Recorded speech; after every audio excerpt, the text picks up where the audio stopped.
Hi, my name is Tiffany Thompson. I am the founder and interior designer for Duett Interiors, and today I'm here with Design Milk for DMTV Milkshake. And just to tell you guys a little bit about myself, I'm originally from New York, Queens, New York, and I kind of moved around a little bit, so from Miami to Chicago, and then ultimately landed here in Portland.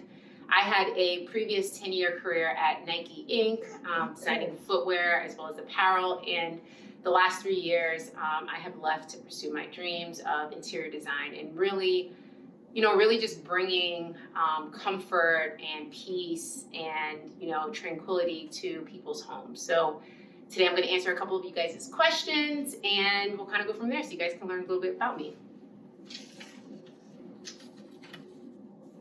Okay, so the first one says, what did you do differently that enabled you to launch your company to such success in a short time?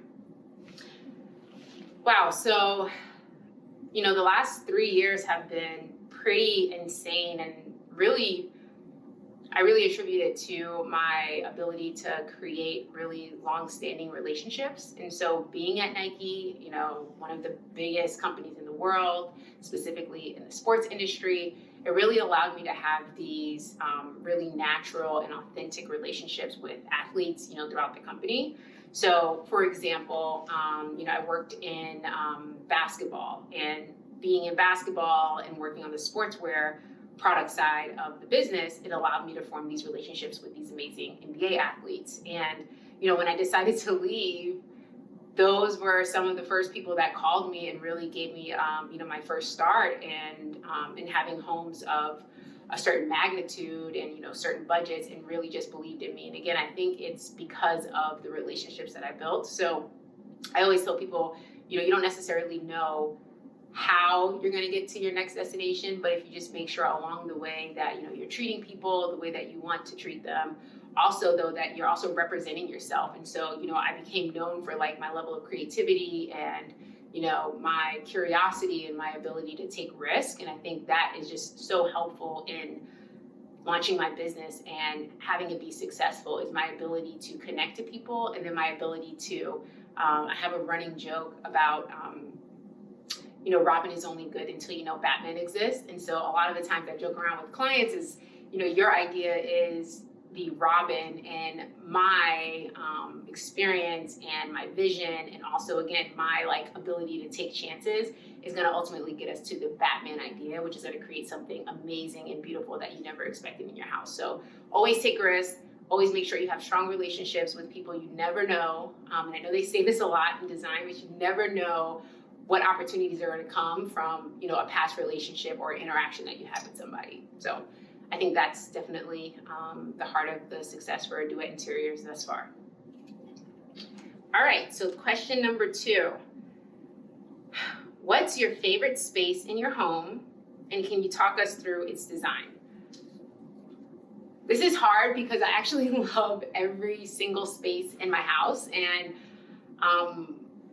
what was really cool about, I just had a cookie cutter townhouse. It was one of the first homes that I purchased, and I was able to purchase it before I turned 30, which was amazing and something that was a first for myself as well as, anybody in my family.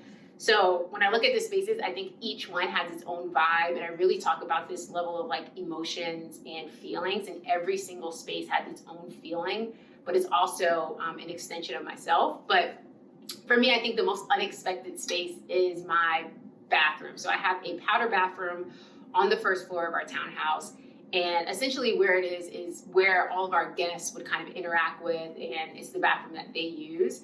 And where we walk into our house, you see a lot of art. It's very much our first floor is rooted in black and white, and really that contrast and just really beautiful design and movement and, silhouettes. And then you walk into this powder bath, and it's this funky wallpaper. So we have this, it's kind of a pink, a really, really dark pink wallpaper with these black, very artistic and abstract lines, but it actually is a face of 3 women. And so I think it's a punch in the face for a lot of my guests because they don't expect it. They just expect oh, okay, your house is beautifully designed, but they don't really think that I thought about every space and how they interact with it. And so that's my favorite. So again, it's really just has like a lot of movement, a lot of contrast. It has a bold graphic moment, but then also it feels really warm because of the accessories in there. So I have primitive vases and, you know, vintage lighting in there. You know, it smells really good. It's outfitted with lavabo and Aesop. So again, it's really just like this hidden moment, and it really is the heart of our downstairs space. So definitely my favorite.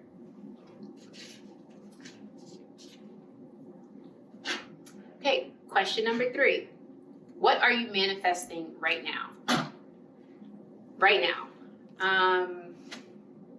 Wow, that's a deep question for question number 3. I think I'm just manifesting like just continued success and growth.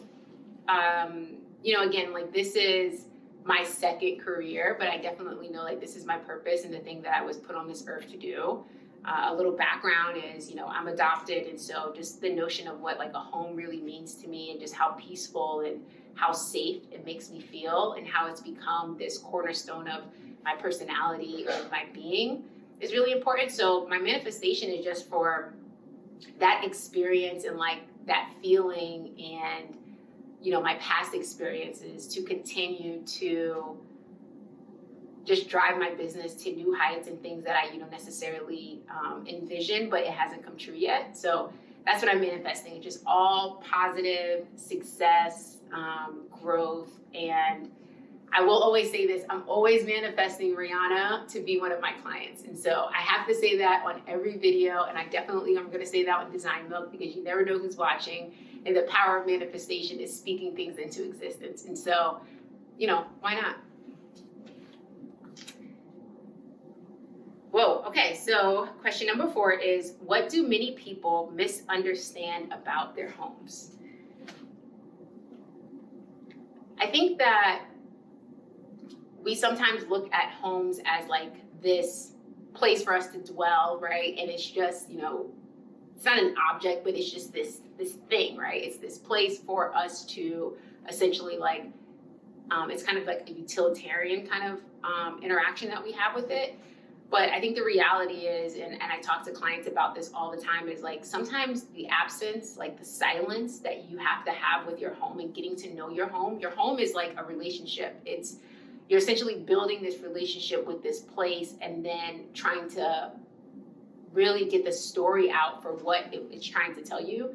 Every home has a story and you just have to listen to it. And so again, it's not just like this innate object or, you know, thing. It's actually like it's an extension of you, and it has a previous story that it wants to tell, but it also has, you know, the ability to write a new story. And so, you know, listen to your home. Take the time when you first move into a place, take the time to just, you know, just be at peace with it and get to know it and figure out how you want to utilize it and how do you guys kind of build a partnership. And I know that sounds crazy, but really building a partnership with the place that you dwell, it ultimately does create an undeniable feeling for you and for the people that dwell in it. So, you know, treat your home as an extension of yourself. Okay, what is this? Question number 5. So what's your favorite natural outdoor space near Portland? This one is easy. Also, let me start by saying, growing up in New York, Portland is a whole different world in terms of nature and just really experiencing, you know, it's like the 7 wonders here, right? You have the beach, you have the mountains, you have, you know, the desert. It's anything that you can think of, and it's right at your fingertips. And so, you know, every day that I walk outside of my house, I'm excited about Portland, especially in the summer times and what it has to offer. But my favorite, hands down, favorite place, no comparison, is the Portland Japanese Gardens. It is hands down the most tranquil place in Portland. And you know, they say Portland is actually a sister city to Kyoto, which is in Japan, right outside of Tokyo. And so it has this relationship where you see like bamboo and you just have like these Japanese moments that come to life. And it's, as a designer who really tries to focus on wabi-sabi and, you know, celebrating the nature of imperfection and what's around us, that space, the gardens, is just, it's an escape within an already a city that already has this escape. You know, I'm really excited and very happy that you guys were able to join me, answer a couple of your questions. And, you know, hopefully this gave you a little insight into who I am as a designer and as a person, and some of the ethos that I really, you know, drive myself on, and excited about the future for Duett. So you guys can follow me at The Plant Mommy or Duett Interiors to find out more about the projects that I'm working on.